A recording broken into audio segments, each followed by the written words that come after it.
വടക്കൻ കേരളത്തില് പൂരോത്സവ കാലമാണിപ്പോ. തെക്കൻ കേരളത്തിലെ പൂരോത്സവം എന്ന് പറയുന്ന സമയത്ത് പൂരത്തിന് ആനയുണ്ടാകും, വെടിക്കെട്ടുണ്ടാകും.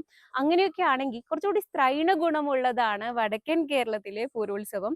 ഋതുമതികളാകാത്ത പെൺകുട്ടികളാണ് പൂരത്തിന് പൂവിടുന്നത്, കാമനെ ചമയ്ക്കുന്നത് ഒക്കെയും.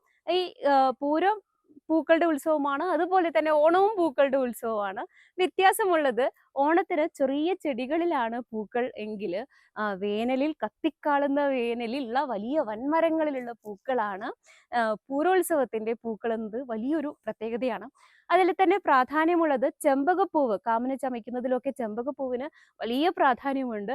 മറ്റൊന്ന് ജടപ്പൂവ്, അതുപോലെ കട്ടപ്പൂവ് എന്നൊക്കെ പറയുന്ന ഈ ഒരു പച്ച നിറത്തിലുള്ള ഇവിടെ പൂക്കളുടെ ഈ സമൃദ്ധി കണ്ടിട്ടാണ് ഇങ്ങനെ ഒരു വാർത്ത എടുക്കുന്നത് തന്നെ. മറ്റൊരു ഇന്റർവ്യൂ എടുക്കുവാൻ വേണ്ടി വന്നതാണ്. അപ്പോൾ ഇത്രയും മനോഹരമായ ജടപ്പൂക്കളെ ഇതുവരെ കണ്ടിട്ടില്ല എന്ന് പറയണം. അപ്പോൾ ആ കാഴ്ച എല്ലാവരിലേക്കും ഒന്ന് എത്തിക്കണമെന്നുള്ള അതിയായ ആഗ്രഹം കൊണ്ടാണ് ഈ കാര്യങ്ങൾ പറയുന്നത്. ഇതിനെ പുല്ലാഞ്ഞി വള്ളി എന്ന് പറയും കേട്ടോ. ഈ ജടപ്പൂ ഉണ്ടാകുന്നതിനെ പുല്ലാഞ്ഞി വള്ളി എന്ന് പറയും. പഴയകാലത്ത് ഗതാഗത സൗകര്യങ്ങളൊന്നും അത്രയ്ക്ക് ഇല്ലാതിരിക്കുമ്പോൾ നടന്നു തന്നെയാണ് പല സ്ഥലങ്ങളിലേക്കും ആളുകൾ പോയി വരുന്നത്. അപ്പോൾ കാട്ടിലൂടെയൊക്കെയുള്ള യാത്രയിൽ ഇത്തരം പുല്ലാഞ്ഞി വള്ളികളിൽ നിന്ന് വെള്ളം വെട്ടി കുടിക്കാറുണ്ട് അത്തരത്തിലുള്ള യാത്രക്കാർ. ഇതിന്റെ മൂത്ത തണ്ട് ഇരുഭാഗത്തുനിന്നും ഒരേ സമയത്ത് വെട്ടുകയാണെങ്കിൽ ഇതിനകത്ത് നിറയെ വെള്ളമായിരിക്കുമെന്നും അത് കുടിക്കാൻ കഴിയുമെന്നും പഴമക്കാർ പറഞ്ഞു കേട്ടിട്ടുണ്ട്.